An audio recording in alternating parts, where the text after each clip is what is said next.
à tous.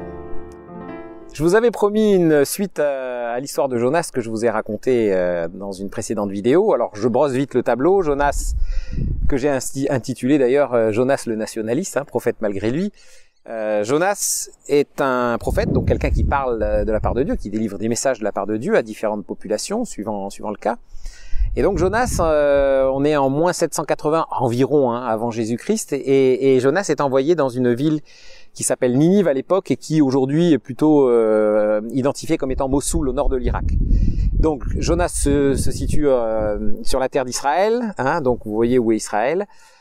Tout à fait à l'est de la Méditerranée, et Mossoul est donc à l'intérieur des terres par rapport à Israël. Jonas décide de ne pas obéir à la mission qui lui est attribuée, et donc il décide de partir à l'opposé, c'est-à-dire vers la mer en prenant un bateau. Je vous passe les péripéties. Toujours est-il que, au bout d'un certain temps, il finit par accepter la mission qui lui est faite, et il décide d'aller donc à Ninive pour délivrer son message d'avertissement. Et effectivement, le message est entendu et Ninive n'est pas détruite. Et donc, la question pour moi, c'était comment pouvoir tirer quelque chose aujourd'hui de cette histoire-là. Certains disent que Ninive était touchée à l'époque par des événements climatiques et sismiques qui étaient insécurisants pour la population. Il y avait pas mal de destruction, semble-t-il, et que le message de Jonas arrive à un moment donné où il y a tous ces éléments, toutes ces épreuves climatiques, sismiques, etc. Et l'attitude du roi de Ninive qui permet à Ninive de se repentir, c'est-à-dire de regretter la manière dont elle se comporte, et donc d'éviter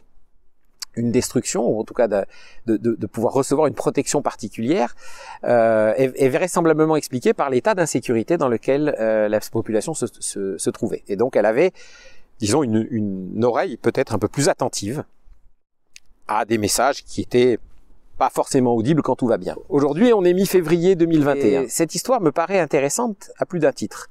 Moi, je remarque tout autour de moi et parmi mes interlocuteurs, parmi les clients, etc., il y a énormément de détresse à cause des décisions qui ont été prises par rapport à cette pandémie, par rapport à la peur qui a été imprimée par les messages sans interruption des médias mainstream et puis aussi de nos gouvernants, et nous sommes en Espagne là, et nous voyons constamment la police passer. Nous avons vécu l'an dernier un confinement vraiment terrible, à tel point que d'ailleurs le gouvernement aujourd'hui fait en sorte de ne plus nous confiner, malgré certaines voix qui aimeraient bien que tout le monde reste à la maison.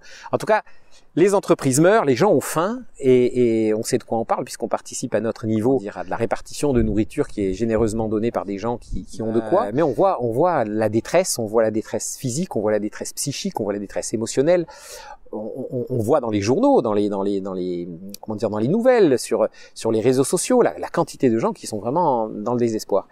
Et c'est peut-être un moment où nos oreilles peuvent être attentives à des messages qui aujourd'hui, plus que jamais en Occident, des messages qui n'ont pas voix au chapitre, des messages qui ne sont pas audibles, des messages d'ailleurs qui sont pour la plupart considérés comme d'un mysticisme déplacé, on va dire ça comme ça, pour le mieux, et qui éventuellement s'adresseraient qu'à des gens très crédules et qui n'ont pas beaucoup de jugeote.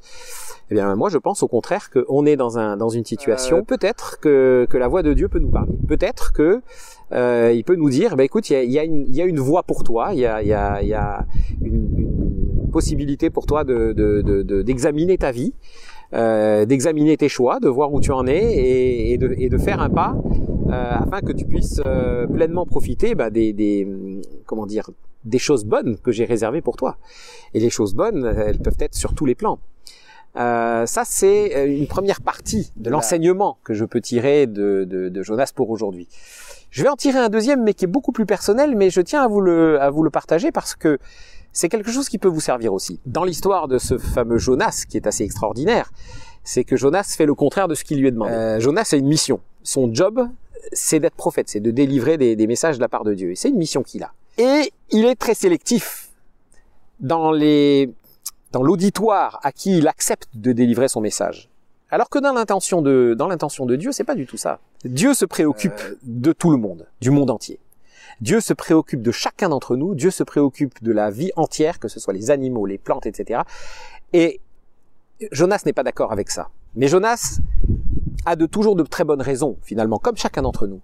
Et il se trouve que j'ai été, depuis très longtemps, j'ai été, comment dire, j'éprouve un grand plaisir à raconter des histoires de la Bible, à conduire les gens sur la voie de la connaissance biblique et sur la voie de la relation avec Dieu, sur la voie de la relation avec les autres aussi. C'est aussi mon métier d'accueillir des gens et de les conduire dans comment dire, dans l'apprentissage à vivre avec la vie, mais aussi dans l'apprentissage spirituel. Et je me rends compte que bien souvent, moi-même, j'ai reculé devant ma raison d'être, en fait, devant les choses qui m'étaient demandées de faire, des choses qui étaient intérieures ou des choses qui étaient extérieures, des consignes qui étaient extérieures, tout simplement parce que ça me convenait pas ou parce que j'estimais que j'étais pas à la bonne place ou que c'était pas la bonne population. Ce qui est extrêmement réjouissant dans l'histoire de Jonas, c'est que Dieu ne fait pas de reproches. Dieu ne punit pas. Dieu veut simplement relever la tête. Et à chaque fois, il relève la tête de Jonas. À chaque fois, il relève la tête de celui qui se défausse. Et vous, qu'est-ce que vous avez au cœur? Qu'est-ce que vous avez à offrir au monde? Quels sont vos talents? Quelle est la mission que vous avez sur cette terre? Ou quelles sont les missions que vous avez sur cette terre?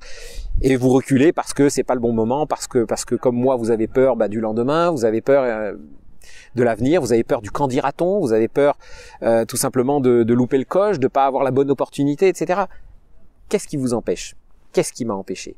Souvent la peur du qu'en dira-t-on, souvent la certitude que finalement c'était pas pour moi, donc c'était pas mon rôle, je pouvais le faire en dilettante, mais pas forcément de manière sérieuse et professionnelle.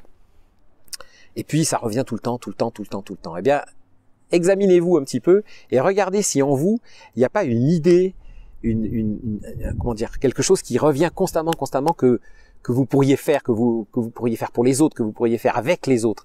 Qu'est-ce qui vient constamment à votre cœur et que vous ne faites pas? Voilà. En tout cas, sachez que mon expérience personnelle est celle d'un Dieu qui aime chacun d'entre nous, d'un Dieu qui a une mission pour chacun d'entre nous, et d'un Dieu qui ne veut qu'une seule chose, notre bonheur.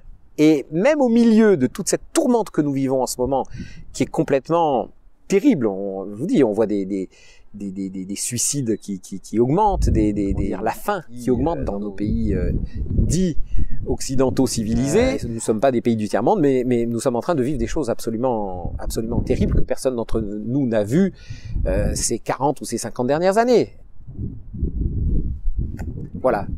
Même au milieu de tout ça, Dieu a un message d'espoir tout simplement parce que nous sommes vivants et parce que au fond de la boîte de Pandore, quand on avait tout sorti, il restait encore l'espoir.